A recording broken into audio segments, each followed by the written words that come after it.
नमस्कार दोस्तों, मैं रिसर्च स्कॉलर विकास तिवारी। हमारे संविधान को लागू हुए 76 साल 3 महीने हो चुके हैं और इसी के साथ जातीय आरक्षण का भी 76 साल 3 महीने हो चुके हैं। कई तरह के इसमें संशोधन भी किए गए। जब संविधान लागू हुआ तो जातीय जो हमारे दलित भाई थे, दबे कुचले, जो उनकी स्थिति थी, उनको ध्यान में रखते हुए उन्हें आरक्षित किया गया था ताकि वो मुख्य धारा से जुड़ सके। 76 साल के बाद भी उनका स्टेटस वही है, चाहे वो कलेक्टर बन जाए, एसपी बन जाए, डीएसपी बन जाए या प्रधानमंत्री के सर्वोच्च पद पे बैठ जाए, फिर भी वो दलित है और दबे कुचले ही है। तो ऐसा क्यों नहीं लगता कि ये जो आरक्षण दिया गया था मुख्य धारा से जोड़ने के लिए, ये विफल रहा है? इस पर सोचने की जरूरत है।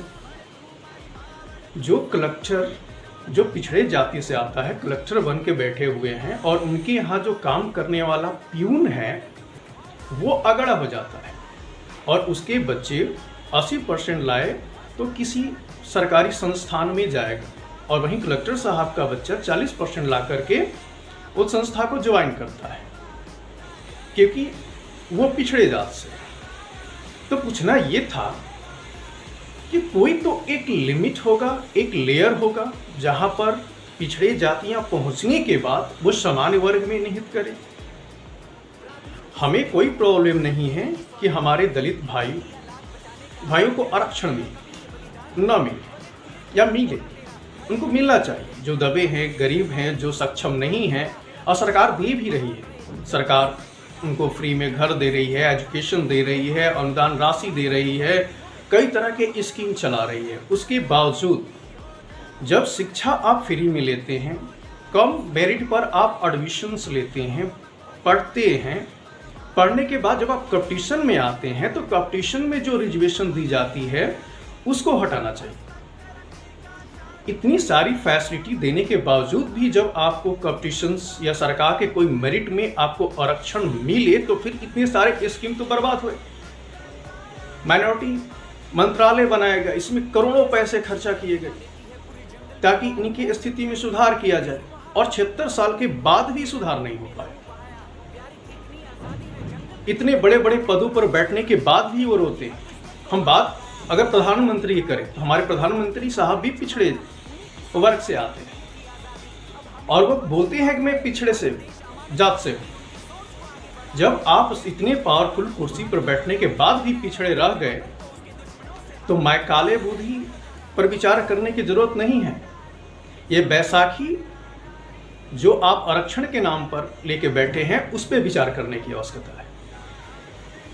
हमारा कहने का तात्पर्य है कि इसमें दलित भाई के साथ भी शोषण हो रहा है। ये आरक्षण, जातीय आरक्षण के नाम पर जो व्यक्ति सफल हो गया, जो आईएएस बन गया, आईपीएस बन गया, डॉक्टर बन गया, इंजीनियर बन गया, मुख्य न्यायाधीश बन गया, उनके बच्चे को आरक्षण से वंचित किया जाए ताकि वो सीट जो दबे कुचले हैं, जो अभी तक मुख्य धारा से नहीं जुड़ पाए हैं, उनको मिल सके।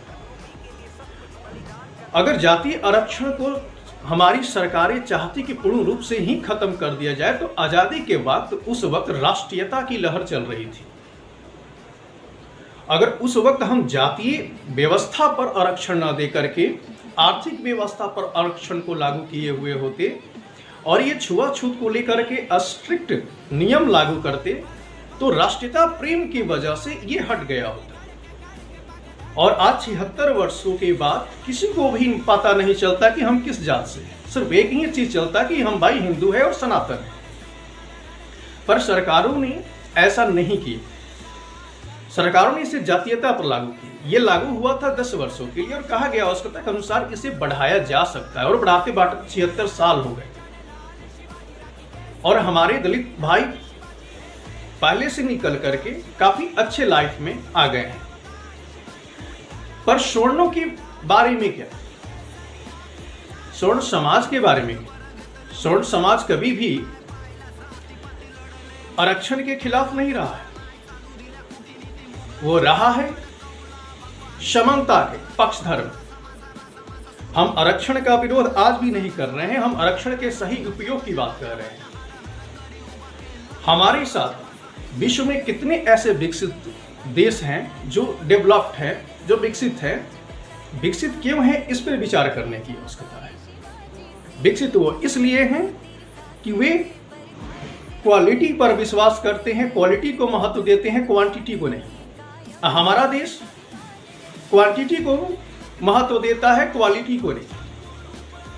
रेस में बैसाखी वाले बच्चे को जब तक वो विनर लक्ष्य को छू न ले तब तक जो फास्ट रनिंग करने वाले बच्चे हैं उनको पैरों में बेड़ियां बांध दी जाती है कि नहीं, आप नहीं जा सकते। एक ही रूम में पढ़ाई करने वाले 4 बच्चे, जिसमें एक स्वर्ण और बाकी अन्य जात या कास्ट के होते हैं, वे कम मेरिट स्कोर करने के बाद जॉब प्राप्त कर लेते हैं जबकि उनकी आर्थिक स्थिति मजबूत होती है। वहीं स्वर्ण समाज, जिसके पिता मजदूरी कर रहे होते हैं, वो 80% का कट ऑफ ना छुए तो उसे जॉब नहीं मिलती है और उसकी पूरी जीवन इस जॉब के इंतजार में, इस समान अवसर के इंतजार में बर्बाद हो जाती है।